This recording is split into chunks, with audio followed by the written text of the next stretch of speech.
welcome to Ruang Culture. So, hari ini kita balik lagi di Ruang Culture dan kita akan membahas tentang culture shock. Tapi kita punya narasumber yang spesial hari ini. Let's say hi dong narasumber kita. Halo, halo semua, halo teman-teman semua, teman-teman Indonesia di sana. Wow, dia udah ngomong kalau Indonesia. Berarti tahu dong dia lagi nggak di Indonesia guys sekarang. Boleh dong kenalan dulu namanya siapa? Oke, halo semua. Perkenalkan, nama aku Faizal Aksal. Kalian bisa manggil aku Axel. Terus sekarang aku lagi kuliah S1 di Bangkok University, Thailand. Wow, keren banget. Tapi kepo nggak sih pengalaman kamu tuh waktu pengen daftar di Bangkok University tuh kayak gimana? Eh, Sebenarnya awal-awal juga sebenarnya nggak nyangka juga bisa memilih Thailand tuh sebagai options gitu kan. Karena aku ada beberapa apply di kampus luar negeri yang lain juga, dan at that moment, alhamdulillah juga keterima. Cuman memang ada sedikit keraguan antara orang tua dan akunya juga, sehingga kita memutuskan untuk, "Oh oke, sebenarnya Thailand is the best option for me." Terus kalau untuk struggles-nya paling kayaknya ini, udah lumayan template buat anak-anak, yang international, yang mau kuliah di luar negeri. Kita harus fighting sama IELTS, SAT, terus kan, transcript, karena juga aku kan kebetulan SMA-nya itu kan dari SMA negeri. Jadi pas, kuliah ini yang kita harus semuanya conducted in English, jadi yang kayak, nih biasanya gue ngomong bahasa Betawi gitu kan. Jadi di Waduh, sini waduh, waduh, waduh. tobet-tobet Inggris gitu kan. Jadi memang harus ada preparation-nya juga, dan itu tuh cukup yang kayak kayak kepala di kaki di kepala, keringetan gitu kan. Karena Wow. kayak harus ada preparation-nya gitu kan. Cuman alhamdulillahnya keterima. Jadi it's really a good time here as well. Oh gitu ya. Berarti tuh kayak sempet beberapa beberapa kali tuh daftar di universitas-universitas dari negara lain juga ya, nggak cuma Thailand. Tapi akhirnya pilih Thailand. Oke, oke, I see, I see. Oke. Teman-teman ada yang mau bertanya kah sekarang? Kita masuk ke saja ke sesi interview ya. Aku mau nanya. Boleh banget. Boleh, boleh, apa tuh? Jadi kenalin dulu, nama aku Karen Safira. Jadi aku mau tanya basic tapi kayak singkat saja gitu. Apa sih yang bikin kamu kaget pas awal-awal tuh kamu mendarat di Thailand gitu loh? Apa yang bikin kaget? Ini yang paling kaget banget nih ya. Hmm. Jadi tuh aku nyampe di Thailand itu tuh summer kan. Kita sebagai orang-orang Bekasi, panasnya Bekasi tuh nggak ada yang ngalahin. Bener gak, Oke. teman-teman? Mhm. Nah, aku mendarat nih di Thailand. Di airport itu masih yang kayak, oh oke, enak gitu kan. Ya AC kan. Terus ini lumayan shock juga, banyak banget bule gitu kan. Kayak, wow, ini di Thailand kah? Karena biasanya jujur aku kalau misalnya ngeliat banyak bule di Indonesia, biasanya kan kayak ke Bali gitu kan. Terus kayak, wow banyak bule. Pas keluar pintu airport tuh, itu panasnya luar biasa gitu kan. Kalian sobat-sobat Bekasi, ini nih tidak ada apa-apanya ini. Di Oh, Thailand nih jauh lebih lebih panas banget. Bahkan pernah sampai kayak sekitar nyentuh 40 sekian, dan itu tuh ada kasusnya orang tuh kayak sampai meninggoy gitu loh di sini saking panasnya. itu tuh ada nggak sih kebiasaan yang orang-orang sana tuh biasa ngelakuin tapi kamu tuh susah fit in-nya gitu? Kebiasaan sehari-hari orang apa ya? Itu agak mungkin karena ke basically kita kan Asian gitu kan. Jadi Mhm. culture wise itu overall it's quite the same. Kayak harus menghargai yang lebih tua. Terus ada satu hal yang memang mungkin ini agak identik sama Thailand juga, di mana-mana tuh kayak kalian tuh harus why gitu loh. Jadi kayak ini namanya why. Jadi kalau misalnya kalian ketemu orang atau itu suka yang kayak swadikap. Jadi kayak gini. Oh, Terus selalu gini ya? ada iya, jadi gini, kayak sejajar gini, kayak "Swadikap." Jadi kalau ketemu siapa kayak "Swadikap."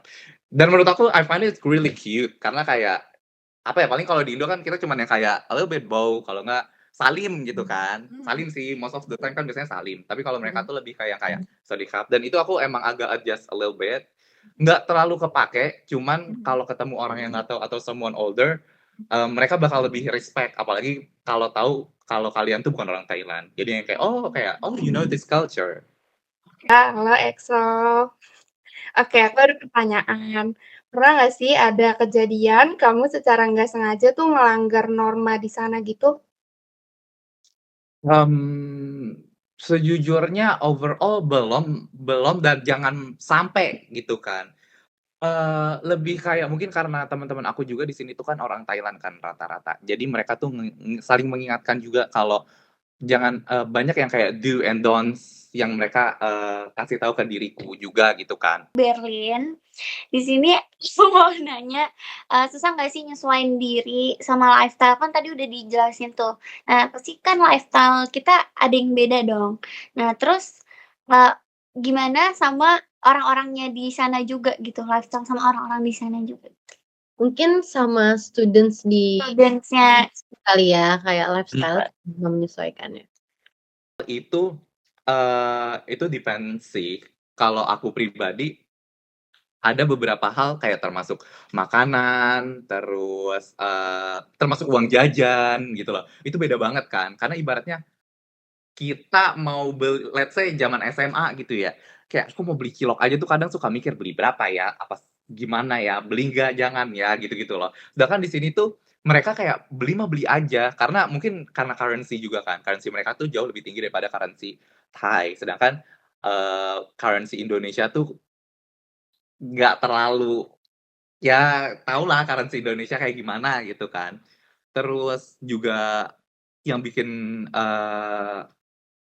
yang bikin sedihnya tuh kadang tuh kalau misalnya kita kangen sama makanan Indo gitu kan, kita pengen makan makanan Indo, pengen ngajak mereka, tapi mereka juga kan belum tentu satu selera sama makanan kita, gitu kan. Paling lebih ke lifestyle-nya itu, masalah di currency-nya aja sih, sama oh ya kayak rent fee, terus electrical itu juga termasuk sangat amat, beda gitu kan. Karena of course di sini tends to be more higher. Agak sulit juga ya kalau tinggal di sana, kalau tidak menyesuaikan dengan budget kita ya. Mahal juga ternyata lifestyle-nya. Oke, I see. Ada lagi nggak teman-teman yang ingin bertanya? Aku. Oke, boleh. Halo Excel, aku Pia. Halo. Jadi aku mau nanya kan tadi ngebahas lifestyle juga kan, aku juga masih mau ngebahas lifestyle. Jadi di Thailand tuh ada nggak sih yang menurut kamu tuh menarik lifestyle-nya atau enggak kayak ada yang ikonik gitu loh dari lifestyle-nya Thailand? Hal itu yang paling aku suka di Thailand itu tuh namanya Songkran, Hari Raya Songkran. Itu tuh paling aku suka karena banyak juga turis-turis yang dari mancanegara itu tuh bela-belain ke Thailand tuh cuman buat main Songkran. Karena kan itu tahun barunya Thailand. Jadi di situ air itu tuh sebagai kayak apa ya, kayak membersihkan diri, mensucikan diri gitu-gitu loh. Itu buat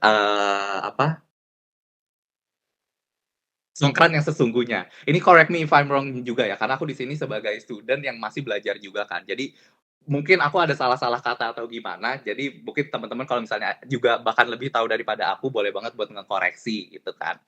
Itu juga aku tuh paling senang di situ karena kayak seru nggak sih, kayak kalian kayak bisa main air di mana-mana tanpa orang marah gitu loh. Jadi bener-bener aku tuh dari kondo sampai ke pusat kota. Jadi pusat kotanya tuh Siam. Di Siam itu tuh bener-bener main air, bener-bener basah dari kepala sampai kaki tuh basah, which is really fun. Kadang tuh mereka suka ngasih powder, jadi kayak bedak itu dikasih air. Nah terus tuh kadang suka ditempelin gini loh. Itu tuh sebenarnya tuh awalnya aku juga kaget, kenapa gitu. Tapi itu tuh tradisi di sini. Ada nggak cara pandangan kamu yang tadinya yang A, oh ternyata enggak, ternyata gue salah, ternyata dia itu nggak seperti yang gue kira, ada nggak? Oh, Ada. jadi kayak stereotype gitu ya, kayak Iya. dari negara mana stereotype itu dia orangnya tuh kayak gini, tapi ternyata pas udah kenal enggak juga kok gitu. Tapi emang ada beberapa hal yang quiet shock for me. Mungkin let's say kayak dari yang Canadian atau Polish, which is Poland. Mereka itu biasanya ngomongnya tuh lebih straightforward. Dan ini yang aku experience. Jadi bukan yang kayak ngekode-kode gitu loh. Kayak lebih what they feel, they're gonna told you right away. Bahkan sampai kadang yang kayak, "Oh, emang harus banget ya diomongin?" Gitu loh. Kayak misalnya as simple as misalnya kamu dia ngerasa nggak nyaman karena kamu pesek bau badan lah gitu kan. Itu bakal bilang langsung yang kayak, "Eh, lo bau deh," gitu. Tanpa kita kayak nggak deket gitu loh. Tapi mereka bisa langsung ngomong kayak gitu. Dan, apalagi teman aku yang Polish ini tuh, dia tuh sampai kadang tuh suka minta maaf yang kayak, "Maaf ya kalau misalnya emang aku ngomongnya tuh selalu straightforward, karena I'm Polish. Aku tuh orangnya straightforward kayak gini," gitu loh. Terus yang kayak, "Oh oke," gitu. Selalu aku mau Rin, aku dapet atau kebiasaan orang Thailand apa yang pengen kamu bawa? Kebiasaan orang Thailand apa yang, mmm, kalau aku ya yang paling signifikan itu pengen aku bawa kebiasaan berkendara. Kenapa tuh? Mereka lebih lebih ini kah, lebih patuh aturan lalu lintas atau gimana? Dibilang patuh Jadi nggak ada yang sen kanan belok kiri gitu nggak ada? nah itu jarang, itu Jarang. tetep aja kayak gitu. Cuman ada satu hal yang, aku tuh kayak, "Wow, kapan nih kalau di Indonesia kayak gini pasti enak nih." Jadi kalau di Thailand itu tuh jarang banget yang namanya ngelakson. Oh, oke oke oke. Tuh, jadi sekalinya ngelakson tuh paling cuma itu paling jarang banget ya, dan sekalinya ada tuh paling cuman kayak, "Tit," udah gitu doang. Iya, jadi kalau di Indo kan orang-orangnya pada spontan uhuy, Ih, pada satu "tit," pada "tit" semua gitu kan, oh, apalagi kalau iya di iya sih, bener bener. Mhm. Bener ya bener. jadi kayak menurut aku itu kan mempengaruhi, cara kamu mengemudi juga dong, karena ngerti nggak sih misalnya lagi enak nih nyetir, kebetulan aku juga kan, bisa nyetir kan, lagi enak-enak nyetir gitu kan sambil dengerin JJ lah gitu kan, terus lagi macet tiba-tiba belakang "tit tit tit," emosi nggak sih yang kayak, "Apa sih wong Padahal keluar tuh padahal masih lampu merah ya, padahal masih lampu merah sedetik ijo langsung "tir" gitu ya. Nah itu, makanya di situ yang kayak, "Apa sih?" Dan di Thailand tuh jarang banget nemuin yang kayak gitu. Berarti kalau kayak gitu kalian harus coba ke Medan deh. Itu tuh literally, lalu lintasnya super lampu merah sedetik aja tuh "tir" itu tuh kayak lu nggak boleh salah, itu kayak di jalan orang berantem tuh lu bisa nemuin 10 kali. Iya kan, malah orang Medan itu, orang Orang Medan. Medan ya, kebetulan saya orang Medan ya, jadi saya tahu Iya, ya pengemudi seperti itu. jangan Tapi main-main enak kau tuh juga. orang Medan. Tapi enak juga ya berarti di sana, lalu lintasnya peaceful juga, maksudnya walaupun rame jadi tuh nggak emosi gitu jiwanya kalau lagi nyetir di sana, nggak "tintan tintan tin" gitu. Iya, jadi meskipun memacu adrenalin juga gitu kan, karena kan apalagi terutama kalau bawa motor kan, bener-bener Iya yang iya. kayak gitu kan. Iya banyak pengemudi motor juga di sana ya kayak di Banyak Indonesia. banyak banyak banyak banyak. Cuman, ya itu aja sih paling yang kayak, santai gitu loh, nggak tantin-tantin gitu. Karena ya kadang kita yang jadi penumpang aja kan rese, kayak maksudnya kayak, "Apaan sih dia tantin-tantin?" Apalagi yang Lagi nyetir nyetir ya, gitu harus kan. fokus ya, ngerti ngerti Iya. ngerti. Oke, kayaknya itu udah pertanyaan terakhir ya, karena kita udah berapa menit nih ya, udah sampai nggak kerasa kayak keasikan ngobrol ya. Oke, Iya. thank you so much Axel karena hari ini udah mau jadi narasumber kita dan ditanya-tanya tentang teman-teman kita tutup Ruang Culture hari ini. So see you on the next video. Bye-bye. Thank